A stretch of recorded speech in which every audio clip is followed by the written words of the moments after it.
حضرت عبداللہ بن مبارک نام آپ لوگوں کے لیے شاید نیا ہو، اہل علم جانتے ہیں ان کا لقب ہے امیر المؤمنین فی الحدیث، امام اعظم کے شاگرد، بہت بڑا نام ہے۔ حضور صلی اللہ علیہ وسلم ان کو خواب میں ملے، فرمایا عراق میں بہرام مجوسی، مجوسی کا مطلب آگ کی پوجا کرنے والا، بہرام نام ہے، اس کو خوشخبری سناؤ وہ میرے ساتھ جنت میں جائے گا۔ یہ جاگے عالم دین کہ وہ آگ کی پوجا کرنے والا، لیکن اتنا پتا ہے کہ نبی نے خوشخبری سنائی ہے تو نبی کی بات تو غلط نہیں ہوتی، شیطان نبی کی صورت اختیار نہیں کر سکتا، تو یہ ضرور نبی پاک کی خبر ہے، کوئی راز ہے۔ وہاں سے چلے، سفر کر کے عراق پہنچے، علماء ان کو جانتے تھے، لوگوں نے استقبال کیا۔ حضرت کیسے آنا ہوا؟ فرمایا بہرام سے ملنا ہے۔ ان کا وہ تو آگ کی پوجا کرنے والا پارسی مجوسی ہے۔ فرمایا ہاں اسی سے ملنے آیا ہوں۔ لوگ بڑے حیران ہوئے، ان کا شاید کوئی بات ہوگی۔ آپ اس کے پاس چلے گئے، وہ وہاں کا بہت بڑا مشہور تاجر تھا۔ آپ جا کے اس کی دکان پر بیٹھے، وہ تجارت میں لگا رہا، دیکھتے رہے۔ اس کو پیغام دیا کہ مسلمانوں کے ایک بہت بڑے عالم ہیں، تجھ سے ملنے آئے ہیں، الگ سے بات کرنا چاہتے ہیں۔ اس نے کہا یہ میرے سوداگر جتنے ہیں بیپاری، یہ چلے جائے تو پھر بات کرتا ہوں۔ حضرت دیکھتے رہے، کوئی خاص بات نظر نہیں آئی۔ اس کے کمرے میں جب وہ لے گیا، آپ نے فرمایا میں بڑی دور سے سفر کر کے آیا ہوں تیرے پاس اور تجھے خوشخبری سنانے آیا ہوں، میرے نبی پاک صلی اللہ علیہ وسلم کو تو جانتا ہے؟ اس نے کہا تمہارے نبی کو کون نہیں جانتا، ان کو تو سب جانتے ہیں، میں مسلمان تو نہیں ہوں مگر ان کو جانتا ہوں اور ان کی عزت کرتا ہوں۔ کہ انہوں نے مجھے خواب میں مل کر کہا تو ان کے ساتھ جنت میں جائے گا۔ وہ سناٹے میں ہے، ہاں تو اے بہرام میں پوچھنے آیا ہوں، مجھے بتا تو نے کون سی نیکی کی ہے، مہینے میں، 2 مہینے میں، 6 مہینے میں، بتا تو نے کون سا نیک کام کیا ہے۔ اس نے کہا جی نیک کام کیا کرنے، کاروبار کرتا ہوں، کبھی کسی غریب کی مدد کر دی، کو کسی کو کپڑا دے دیا، پیسے دے دیے، اور کیا۔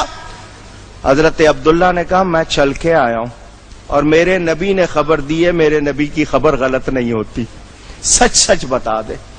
اس نے کہا نہیں مجھے، فرمایا سچ سچ بتا دے، کوئی خاص بات ہے۔ اس نے کہا اچھا۔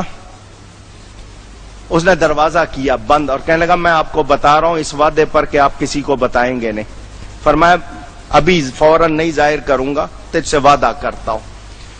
اس نے کہا جی میرا ایک ہی بیٹا، میں بہت مالدار ہوں، آپ نے دیکھا، میں نے اس کی شادی کی تو بڑی دھوم دھام سے، بہت انتظام کیا، صبح کا کھانا کھولا اور کھلی چھٹی، جو آئے جتنا کھائے جتنا لے جائے، کھلی چھٹی۔ یہ نہیں ہے کہ جی اتنا ہی مل رہا ہے اتنا نہیں مل رہا، کھلی، کپڑے بھی دیے، برتن بھی دیے، تحفے بھی دیے، سارا دن لوگ چلتے رہے، رات آدھی رات تک کھانا چلتا رہا۔ جب بالکل سب فارغ ہو گئے، میں نے خادموں سے کہا، انہوں نے بھی کھا لیا، میں نے ان سے کہا جاؤ سو جاؤ۔ میں بھی آیا اور اپنے بستر پر لیٹ گیا۔ لائٹیں تو اس زمانے میں ہوتی نہیں تھی، چراغ ہوتے تھے۔ ابھی میں لیٹا ہی تھا تو کسی نے دروازے پر دستک دی، مجھے اچھا نہیں لگا، خادم سارے سونے چلے گئے تھے ورنہ میں کسی کو بھیجتا کہ جاؤ دیکھو، میرے دروازے پہ آدھی رات کو کسی نے دستک دی، میں بڑا پریشان، کون ہے؟ میں تھک گیا تھا، لیکن میں جب آیا تو ایک عورت کھڑی تھی پھٹے پرانے لباس میں، اس کا لباس بتا رہا تھا کہ اس کے پاس پہننے کو پورے کپڑے نہیں، پھٹے ہوئے۔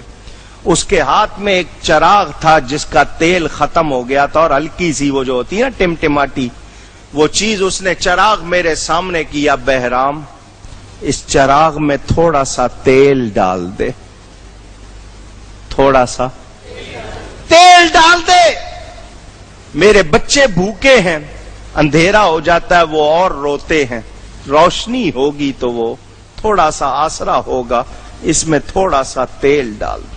بہرام کہتا ہے مجھے غصہ آ گیا، سارا دن کھانا کھلا ہوا تھا، کوئی پابندی نہیں تھی، کوئی روک ٹوک نہیں تھی، تو بھی آ جاتی، اپنے بچوں کو بھی لے آتی، جتنا چاہتی کھا لیتی، تو اب رات کے آدھی رات کے وقت آئی ہے۔ اس عورت نے کہا بہرام اگر مجبوری تیرے دروازے پہ لے آئی ہے تو ڈانٹ نہیں، تھوڑا سا تیل ڈال دے. مجبوری لے آئی ہے. میں کبھی کسی کے دروازے پہ نہیں گئی, تیرے دروازے پر اگر مجبوری لے ہی آئی ہے تو باتیں کیوں سناتا ہے؟ تھوڑا سا تیل ہی تو مانگ رہی ہوں. کہتے ہیں اس کی اس بات سے میں نے اپنے لہجے پہ قابو پایا اور کہا کہ تم کیوں نہیں آ گئی؟ کھانا کھا لیتی, لے جاتی, مانگ لیتی. اس عورت نے پھر کہا بہرام ہو سکے تو تھوڑا سا تیل ڈال دے, میں تجھ سے کچھ اور نہیں مانگتی. اس نے کہا تو اگر اس حال کو ہے تو مانگ کیوں نہیں لیتی؟ کیوں نہیں تو نے پہلے کسی سے سوال کر لیا؟ کہا بہرام کاش کہ یہ کر سکتی, اس کی بھی گنجائش نہیں ہے. تو نے مسلمانوں کے نبی کا نام سنا ہوگا, میں ان کی بیٹی ہوں, سیدزادی ہوں, کسی کے سامنے ہاتھ بھی نہیں پھیلا سکتی. آج مجبوراً تیرے پاس آ گئی ہوں, میری شرم رکھ لے. میرے بچے بھوکے ہیں, تھوڑا سا تیل ڈال دے. بہرام کہتے ہیں میں حیران. میں واپس پلٹا, میں نے 2-3 خادموں کو اٹھایا, جتنا کھانا بچا ہے نکالو. وہ کہنے لگے کیا بات ہے؟ میں نے ان سے کہا نہیں کھانا نکالو. وہ کھانا نکالنے لگ گئے, برتنوں میں کھانا رکھا گیا. میں نے ان سے کہا کپڑے لاؤ, دوسری چیزیں لاؤ. پھر میں نے نقدی نکالی اور پورا ایک وہ گٹھری سی بڑی بوری سی بنا لی. خادموں سے کہا کہ اس کو میرے کندھے پہ رکھ دو. وہ کہنے لگے ہم تیرے نوکر, تنخواہ لیتے ہیں, کیوں تیرے اوپر بوجھ لا دیں گے؟ اس نے کہا خبردار کوئی میرے پیچھے نہ آئے, یہ میرے کندھے پہ رکھ دو. میں نے ایک نیا چراغ لیا, اس عورت سے کہا آگے آگے چل, مجھے رستہ دکھا. وہ چلتی رہی, میں اس کے پیچھے چلتے ہوئے اس کی جھونپڑی میں پہنچا. چراغ رکھا, میں نے کھانا دیا, اس کے بچوں کو کھانا کھلا. بچے کہنے لگے یہ کون ہے, یہ کون ہے جو کھانا لایا ہے؟ کہتے میں نے سارا سامان کھول دیا, کپڑے بھی تھے, دوسری چیزیں بھی تھی. بچوں نے کہا کھانا بعد میں کھائیں گے, اس کے لیے دعا پہلے کریں گے. اللہ اکبر, اس کے لیے پہلے دعا کریں گے. ان بھوکے بچوں نے, سیدزادوں نے دعا کی, جتنے بھی تھے بہن بھائی انہوں نے دعا کی, اللہ تیرا حشر ہمارے نانا کے ساتھ کرے. اے عبداللہ تم اتنی دور سے سفر کر کے آئے ہو, تمہارے نبی کی وفات کو اتنے برس ہو گئے, وہ آج بھی دیکھ رہے ہیں, وہ آج بھی سن رہے ہیں. انہوں نے تم کو بھیجا ہے, میں تم کو گواہ بنا کر کلمہ پڑھتا ہوں لا الہ الا اللہ محمد الرسول. میں اس دین کو قبول کرتا ہوں. حضرت عبداللہ نے کہا میرے نبی نے کبھی بھی غلط نہیں کہا, انہوں نے خوشخبری دی تھی, دیکھ تجھے ایمان مل گیا تو ان کے ساتھ جنت میں جائے. اس نے اپنے غلاموں کو بلایا, میں نے اسلام قبول کر لیا ہے, میرے پاس اب وہی رہے گا جو مسلمان ہے, جو مسلمان نہیں وہ جا سکتا ہے. کچھ نے اسلام قبول کر لیا, کچھ وہاں سے چلے گئے. وہ سب کے سب اس نے اپنی اولاد کو بلایا, لو میں مسلمان ہو گیا ہوں. انہوں نے بھی اسلام قبول کر لیا. بولو میرے نبی کی آج بھی مدد ہے یا نہیں؟ جو تعظیم کرے فائدہ ہے یا نہیں؟ ایک غیر مسلم نبی کی اولاد کا ادب کر رہا ہے تو ایمان مل رہا ہے, جنت مل رہی ہے, نبی کا ساتھ مل رہا ہے. تو جو مسلمان کہلائے اور نبی کا ادب نہ کرے اس کو کچھ ملے گا؟